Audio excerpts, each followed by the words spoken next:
What's going on, guys? We're back for another live. We are live here on Instagram, on YouTube, LinkedIn, Facebook, everywhere. What's going on, Ethan? How's it going? Good. Things are going good this week.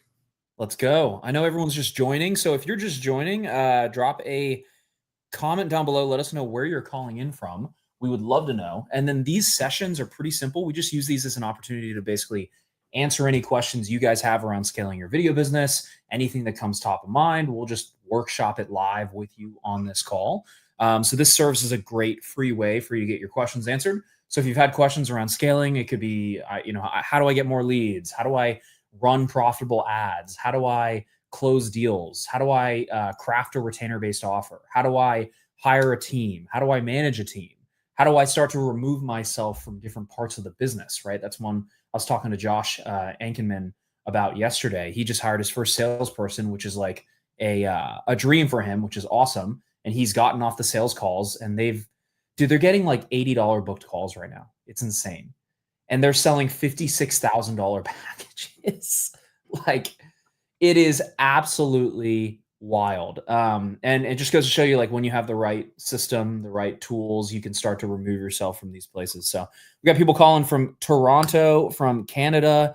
Guys, I want to go to Canada in the fall. If you guys are from Canada, recommend, like, where should we go?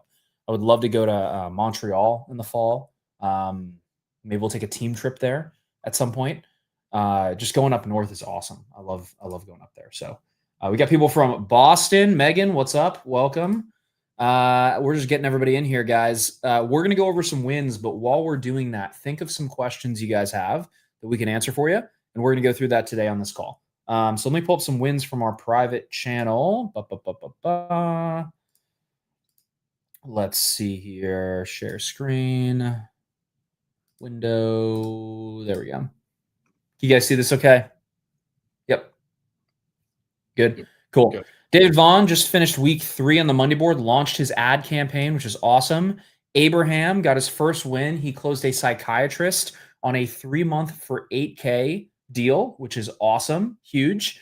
Matt did some major overhauling in his funnels. He's now launched and starting to spend $300 a day. I think he did $30K last month, which is awesome. Shooting for $50 to $60K, which is huge. Daniel Zofnis closed a 12-month, $21K deal, which is awesome. John closed a 3-month retainer for $7,500. Stevie said he's right behind. He's knocking out assets, VSLs, ads, all the good stuff. Justin just closed a quarterly shoot, which is awesome. Hunter has another client who's getting great leads from the content he's creating. It looks like Nick is making all of his assets and content for his ads. Tom, they just got their new studio, which is huge. And those are just some of the wins we have. And then Clayton just launched his ads. I talked to him yesterday. He's getting great results from those ads. He's booking good calls. So let me pull up a couple questions here you guys have.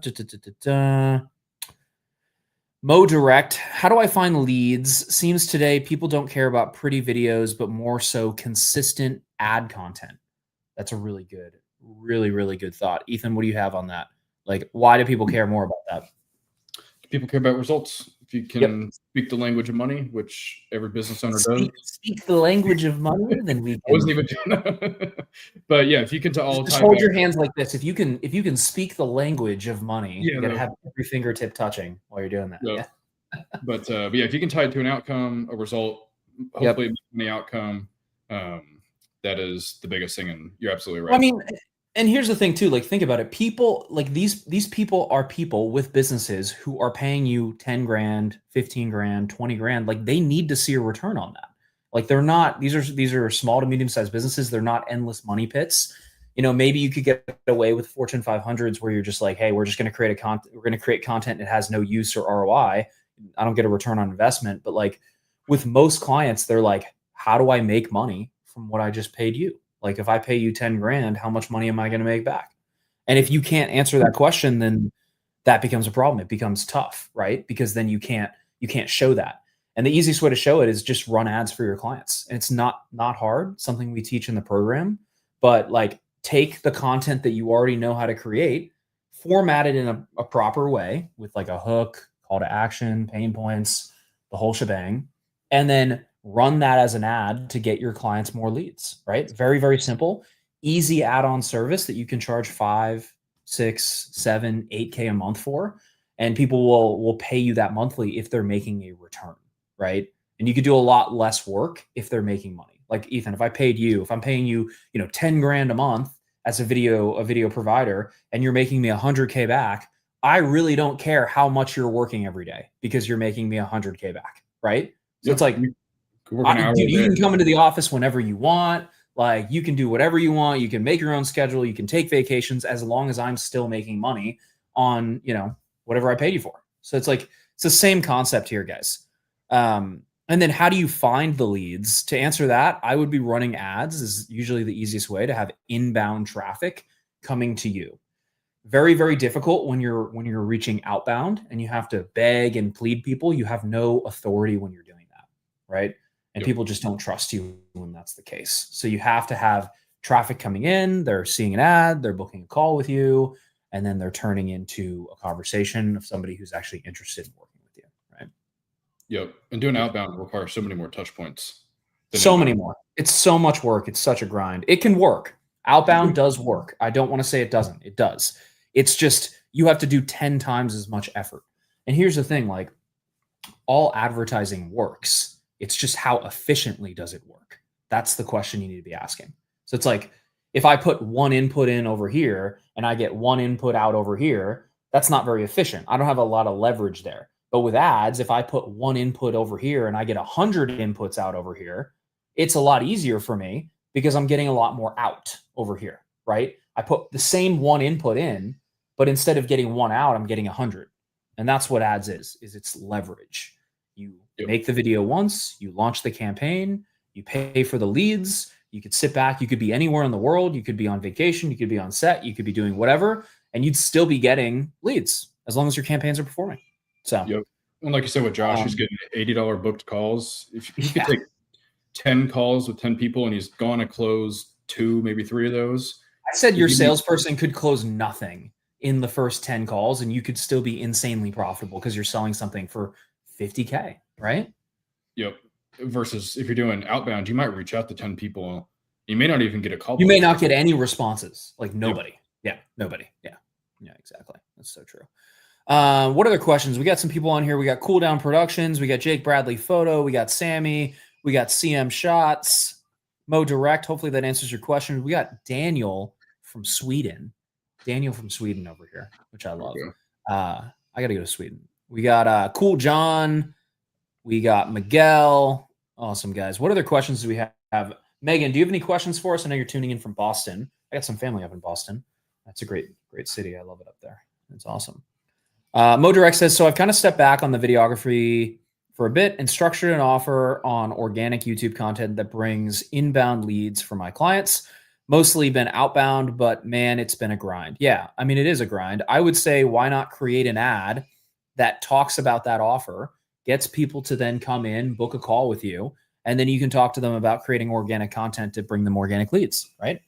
And then I'd probably have your own organic content that brings in leads. So you practice what you preach if you're selling that, right? So like you can use ads as one part of it, but then you can drive them to your YouTube and then say, hey, we use the process that we teach our clients to get more clients, right?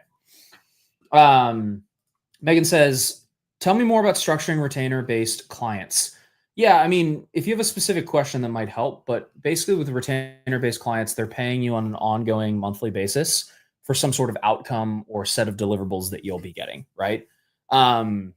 That's the main selling point of retainers. The only way you can structure retainers is when you have something that is sticky, right?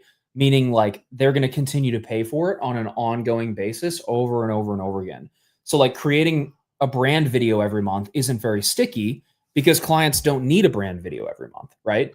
But if you're doing ads for them, that's something that's very sticky because you have to manage the ads. They have to be ongoing. They have to be something that you're doing over and over and over again. And they would continue. It makes sense for them to pay you every single month for that, right?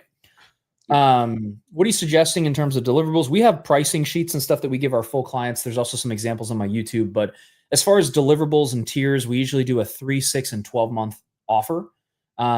And then within each one of those, we have varying deliverables. So it could be like 10 pieces of social content, 2 different ad campaigns a month, a testimonial or 2, and then you have layered different. You have like the 3-month has the base, the 6-month has a little bit more, the 12-month has the most, right? And that's the way that we structure it. So hopefully that makes sense. Xavier Misbehavior, what a name. What a name. What makes this course different than others? Number one, not a course, we're a service. So that's the main difference. Your program piqued my interest, and now the algorithm is sending me endless options. Would love to hear about the value.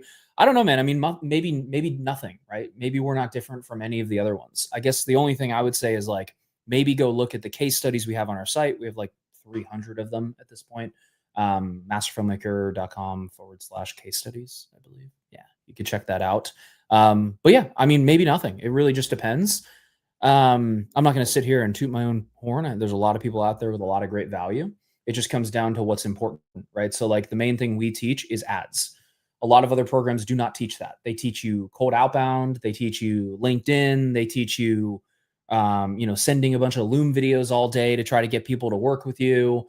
I don't do any of that because that's not how I scaled my business. And I only teach you guys things that I actually do and still do literally every single day. And so, it goes back to the outbound versus inbound approach. It's like, would you rather send a ton of messages, or would you rather just run ads, pay to play a little bit, and get people who are just booking on your calendar who are actually wanting to work with you? Right. Yep. Ethan, I don't know. What do you prefer? Yeah, no, I was gonna say ads for sure, because you could make 5 Loom videos or you could make 5 ads. What's going to be more effective? Exactly. That's a good point, because then it's like the 5 ads. In both scenarios, you made 5 videos. In the first one, you made 5 personalized Looms, and maybe nobody responded to you. Very likely, if you send 5 cold outbound Looms, nobody's going to respond. It's not enough volume. You'd have to send like 100. Versus you record 5 really good ads, same amount of effort, more leverage, right? With the ads, you have way, way more leverage. So. Let's see. We got 1K Studios joining. What's up? We got Tanner Dillon. Guys, if you're just tuning in, we're doing a live Q&A answering any questions you have around scaling your agency. We've worked with over 700 video agencies one-to-one, and we're just answering any questions you have around getting more leads, getting more clients, scaling your business, hitting 150K a month. I don't know, whatever you guys want to hit. We can answer anything you have. So drop a question down below, and we are happy to help. And we got a couple minutes left here. Megan says, awesome. Absolutely. Glad that was helpful. And then you can check out some other YouTube videos I have on the channel around things that we go over there. So what else? Yeah, I mean, with Josh, he's booking great calls. He's closing. I mean, they're about to close a couple of deals. And I was talking to him, and I think this might be helpful for other people, about just getting rid of low ticket clients. Because he has some clients that he works with. And Ethan, you're the expert on this, right? You're the expert on all things clients. But it's like, he has a couple of clients that just don't pay him that much, and they are just such a pain to deal with. And I said, dude, once you have more leverage, like you have more people booking calls, wanting your higher tier packages, you have leverage to tell those other people, say, hey, I'm not interested in doing this anymore or working with you anymore. And you have the leverage to say no, which I think when you don't have ads and you don't have a full pipeline and you don't have a list of people who want to work with you, it's a lot harder to say no to money that's right in front of you. You know what I mean? Yeah, you feel trapped. You feel trapped. And that was one of the main things he told me on the call yesterday. He's like, I don't feel trapped anymore because I have options, right? And I think most people feel trapped because they don't have options, right? And if you don't have a pipeline, you don't have a list of people who want to work with you, it's very difficult to say no to that project that's 2K, right? Those little itty bitty, like, hey, can you just film this thing for 2K? But it's going to take an entire day. It's like that took all of your attention off of what the main thing is, which is, getting more high ticket clients, people who actually value working with you. I see Alex on here. What's up, Alex? I see you're joining. It's also not enough money to outsource much of it anyways. That was his main thing. He's like, dude, because they're doing about 40K a month right now. He's like, I can't like, if I take on more clients, I can't handle it. I have to hire more people. I'm like, what are your margins? And I won't tell everyone what his margins are, but like his margins were not the best. And I was like, you have an offer problem. It's not priced correctly. Like you're not pricing high enough to have enough money to hire other people. And that's what I think a lot of people don't get. They're like, oh, but that's too much money. It's like, no, you have to have money left over to hire people to do it for you. Like if you were an actual business owner, pretend you can't do it yourself. Like pretend you got hit by a bus. You can't do anything yourself. You have to pay people. How much money's left over after you do that? Should be about 40, 50%.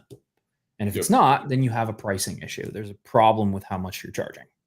Yeah, you shouldn't spend $4,000 on services and editors and all that to make $5,000. No, exactly. And how many times do you see that when you have people come into the program and you fix their offers? Like, how often is the pricing an issue? I'd say 80% of the time is because they're not charging enough to pay other people to do it, so then they get stuck on the hamster wheel and they can't get out of it. I have to do it myself, and I don't have any time, so I can't get more leads, and I have to do it myself because I don't have any time, and then they just go around and around and around, and you're stuck in this like horrible doom spiral of like, I never have enough money to hire anybody, and I'm just scraping by, and I can't hire that person because I got to pay my bills. It's like there are people at every level who will pay what you're worth. Like, and what you're worth, I don't love that like what you're worth thing. What you're worth is the value you provide to your clients. And so if you have tons of case studies saying that you've helped all these clients generate X amount in revenues, then you're worth more than somebody who doesn't have those case studies. And that's just the harsh reality. Solve a bigger problem. I don't like the coaches who are like, yeah, man, like you're just worth more. You should charge more. It's like, yeah, but you have to have something tangential around that. Like you have to be like, we made this client more money. Therefore, I'm going to charge you more money because of that. Right. Yep. So, yep. Alex says, what's up? What's up, dude? Xavier Misbehavior says, so true. Bro, I love your name. That's such a good name.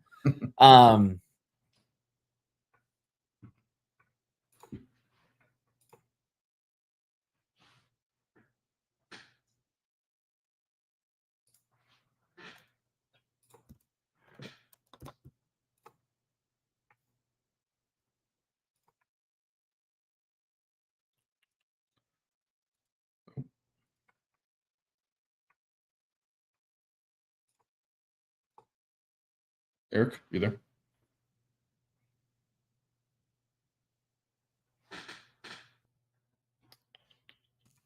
Am I back? Yep, there you are. Okay, well.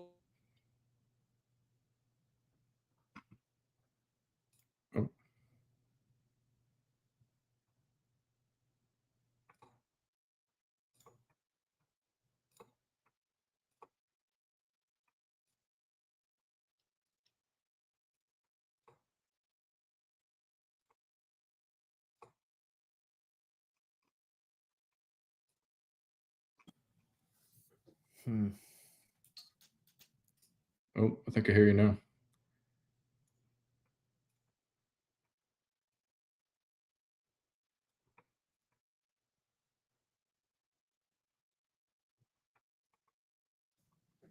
Am I back? I'm back. Maybe. There he is. Okay. What was the last thing you heard me say? You said was you loved Xavier's name. Oh yeah. He said, he had a question. He said, I'm hearing a lot of niching down as a videographer in order to scale. What's your perspective on that? You have to. And you have to have a lane because ads don't work without a lane. And also nobody trusts the person that works with everybody. If you say, hey, we work specifically with medical companies to create content to help them grow, you're going to get a lot more buy-in. You're going to close at a higher rate, and it's going to work better for you because of that. Yep. I'm still coming through okay? Yeah, I gotcha. Cool. I don't know what was up with my Wi-Fi. It was weird. And then he said, people saying we have to choose one industry, such as real estate or restaurants. Number one, don't choose either one of those. That's a bad idea. Do not choose real estate and don't choose restaurants. Both of those are low ticket industries with people who don't pay you a lot of money. Real estate, you can get into branding with higher end people, but it's a little saturated. I would go after service-based businesses that charge a lot of money for their service, or a product-based business that sells something for a lot of money for their product. Because it's easier for you to say, hey, we sold 2 products and that covered our 10K fee. It's a lot easier of a sale because of that. So I would focus on those 2 industries. Yep. Let's see. My mouse is not dead. I'm having all sorts of technical issues today. What other questions, guys, before all of my tech spontaneously combusts over here? Let's see. But yeah, hopefully that makes sense. Steven, what's up, bro? I saw you're on here. But yeah, you have to pick a lane because ads don't work if you're like, hey, everybody, we can create content for you. It's too broad. There's no specificity to it. And nobody feels like, oh, you're speaking directly to me because of that. Right. So, and when people ask to huge. see your results, they want to see people like them that you've helped.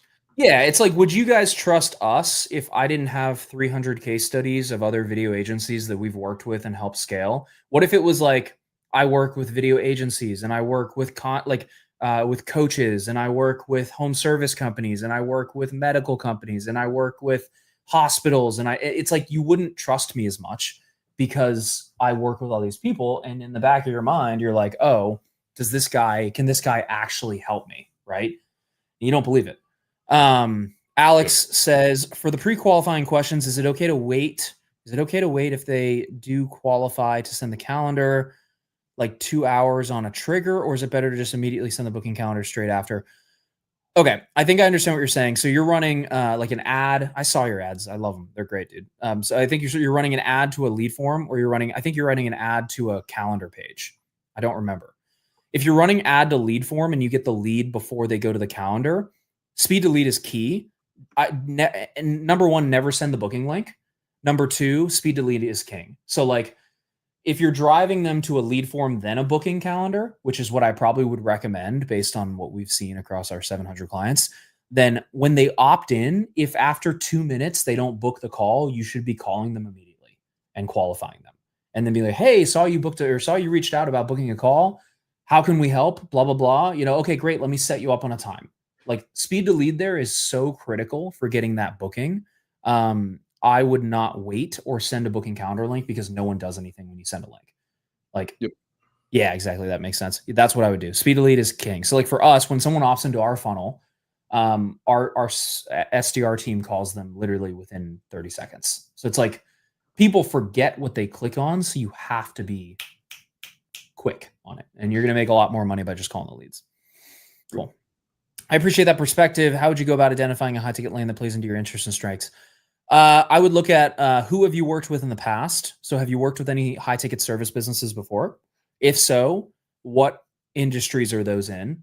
And then with that, great, let's play into the ones that you have some past clients in, try to get case studies, and then use that as a launching point, right? Because you already have a relationship with a couple of those people. That's what I would do. Yep. Essentially striking the work fulfillment balance. I don't know if I understand that question. But yeah, I'd pick an industry that you've done work. If you haven't done work for any of them, then we would just pick one. That's what I would do. Cool. Yep. What pick other questions? What's that? I said pick something that you're interested in too. Mm-hmm. Yeah, but it shouldn't only be what you're interested in, because like if you're interested in music videos, God help you don't do that. Like you're not going to make any money, dude. Like, it's tough. Like some people can if you're doing like music videos for people with labels, but most music videos, it's not. It's rough. It is rough. Yeah. Well, if you're into fitness, go target gyms and health and wellness. Yeah, health and wellness, that could be expanded into like medical, proactive health care. Like it could be expanded into like a bigger bucket there. And that's what I would do. Yeah. Cool, guys. We got like 2 minutes here. Last call for questions. If you're watching, drop some questions down below. Let us know. Otherwise, we got to get back to helping clients and helping them scale. Let's see. Any other kind of final thoughts on your end, Ethan? No, I think big thing is, the inbound is way better than outbound. I was talking to Peyton actually about that earlier, of, communicating the value of why ads are better, because not only do you have a much better positioning when leads come in, saves you a lot of time. You can go work on other things too. Yeah. It's like, think about all the time you bought back by not having to chase people to get the initial lead. It's like you could go improve your product. You could go make more ads. You could improve the quality of the ads. Like there's a million things you can do to do that. So that's absolutely huge.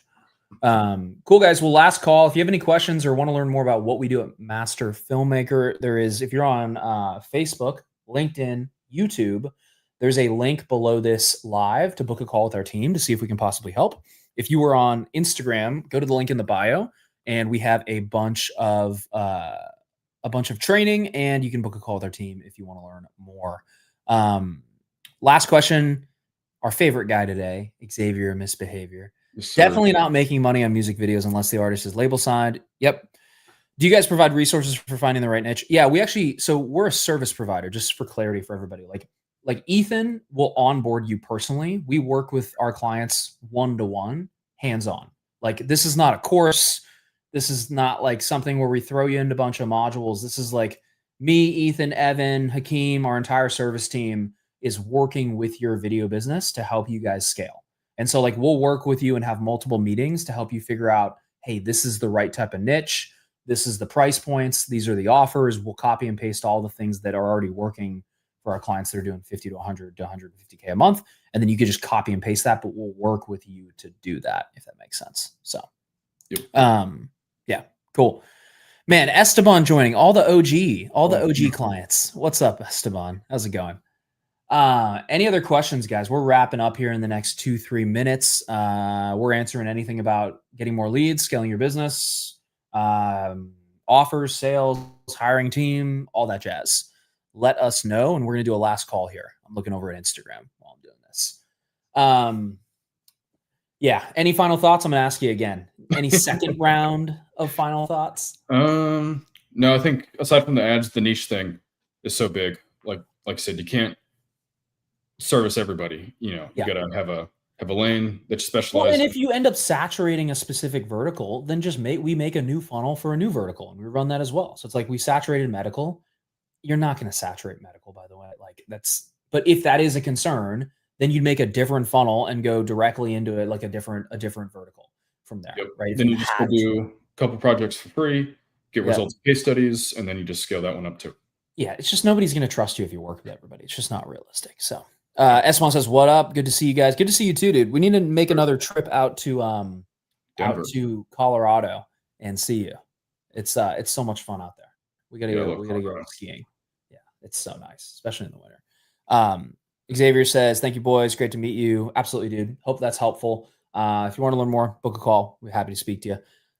Cool, guys. Well, that is all we have today. If you want to learn more, click the link in the bio. Go to below this video, book a call with our team. We're happy to see if we can help.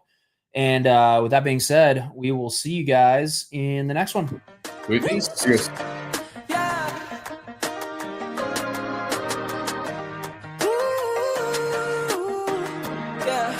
I'm feeling like a brand new me.